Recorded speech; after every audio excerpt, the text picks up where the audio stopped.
فاللهم يا رب ارزقنا رزقا حلالا طيبا، ثم بارك لنا فيه، ومن علينا بالخشوع في الصلاة والدعاء، وبالجد والإتقان في العمل والبناء.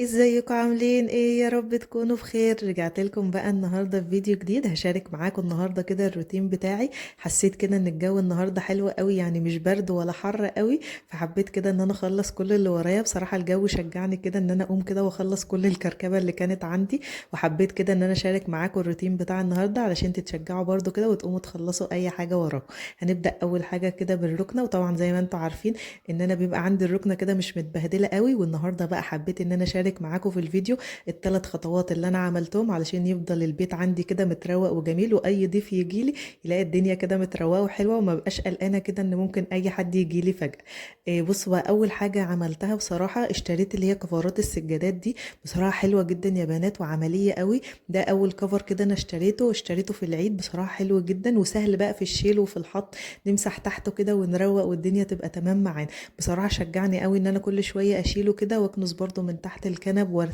وامسح كده الارض واظبط الدنيا، فبيبقى سهل جدا معايا بصراحه، فانصحكم بيه. حتى بصوا ما بيتشالش كده من على الارض او حاجه، وطبعا اشكالهم طالعه تركي واشكالهم طالعه حلوه جدا. شكلهم بصراحه مبهج قوي كمان عن السجاد. يعني انا استغنيت خالص عن السجاد اللي عندي، ركنته يعني في جنب، وحبيت كده ان انا افرش الكفرات، وجبت برضو بقيت كفرات تانية هبقى اوريها لكم برضو كده في فيديو تاني.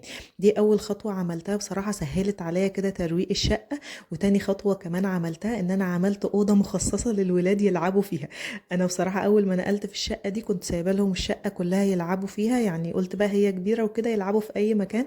بس بصراحه كانت الالعاب بتبقى يعني في كل مكان موجود في الشقه، واي حد ممكن يجي لنا ولا حاجه، فالدنيا تبان قدامه ان هي مكركبه وكده، فلا ما حبيتش بصراحه الموضوع ده.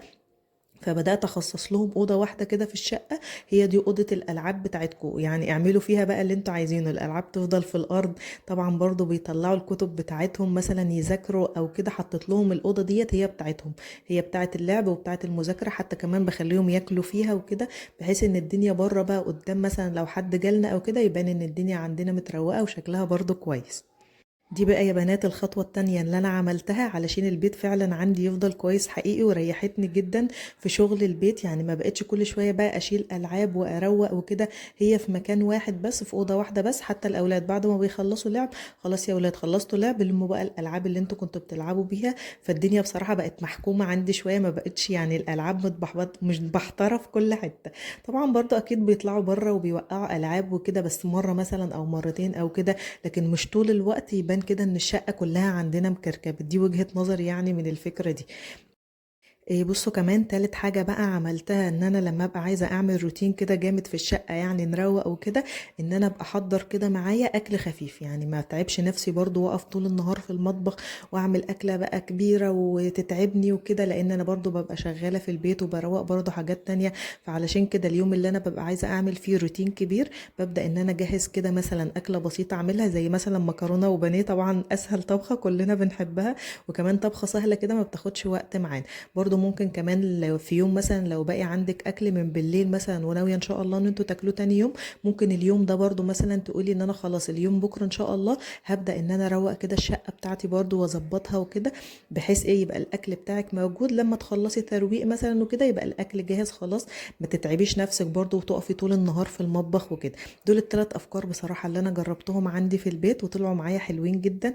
وكمان على طول كده بتبقى البيت عندي متروق، وبتبقى الشقه شكلها حلو برضو، لو اي ضيف جالنا تبقى الدنيا شكلها جميل. وبرضو الولاد بيلعبوا براحتهم خالص، والعابهم كلها حواليهم، ما بنشيلش العاب ونخلي لهم شويه صغيرين بس، لا كل الالعاب بتاعتهم معاهم وهم بيلعبوا برضو بيها، وبعد ما بيخلصوا بيلموا كل الالعاب. الثلاث افكار النهارده يا رب يكونوا عجبوكم وتجربوهم كده كمان عندكم في البيت وينفعوا معاكم كده. وقولوا لي برضو تحت في الكومنتات ايه رايكم في وجهه نظري. طبعا كلنا لينا وجهه نظر يعني، بس دي وجهه نظري اللي انا بحب ان انا اعملها عندي. قولوا لي برضو هي عجبتكم ولا ايه. وبرضو ولو وصلتوا معايا بقى في الفيديو للجزء ده اوعوا ما تكونوش لسه عملتوا اللايك الجميل بتاعكم، وما تنسوش بقى يا بنات تعملوا لي لايك وكمان تشتركوا في القناه. زي ما انتم شايفين بقى الجزء ده الحيطه عندي متبهدله قوي، الولاد برضو دي دخلت الباب عندي، فالولاد على طول بيحطوا ايديهم على الحيطه دي يسندوا مثلا عليها او كده، فحبيت احط عليها الجزء اللي هو بتاع الاضاءه ده، بحيث برضو ايه الحاجات اللي هي موجوده على الحيطه ما تبقاش باينه برضو معايا قوي. إيه اخر جزء بقى معايا يعني الجزء اللي هو بتاع الجزامه، بدات ان انا برضو اشيل اي كركبه كده من عليه وهبدا برضو انظمه كده وارتبه.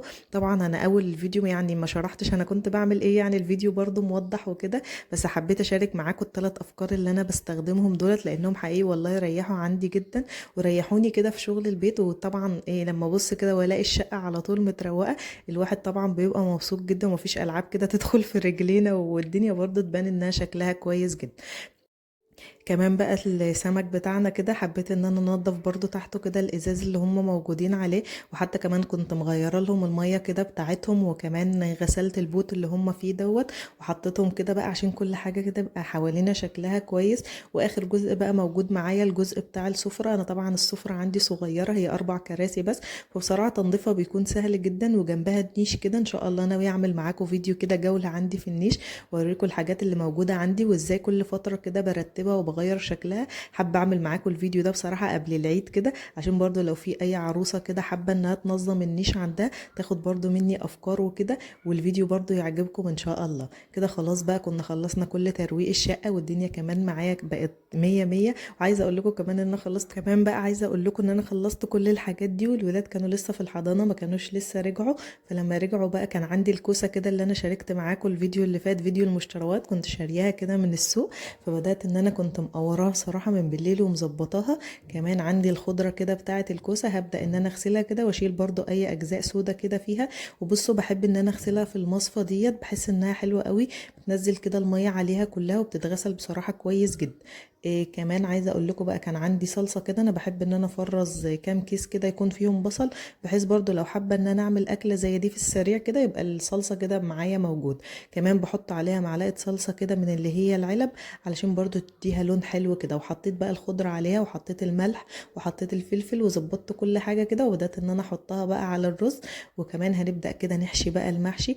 بصوا هي اكله انا عارفه ان المحشي طبعا بيبقى صعب جدا، بس بصراحه هي بالنسبه لي بتبقى سهله. يعني المحشي كان جاهز معايا من بالليل، كمان الصلصه كانت متجهزه عندي، هو بس اللي انا عملته اللي هو الخضار غسلته وقطعته وخلاص وحطيته على الرز كده يبقى تمام قوي. يبقى يعني بصراحه كانت سهله جدا معايا، وبدات ان انا احشيها كده، كان الولاد جم بدات ان انا احشيها كده وبعدين هسويها لهم بقى وبالف هنا ياكلوا.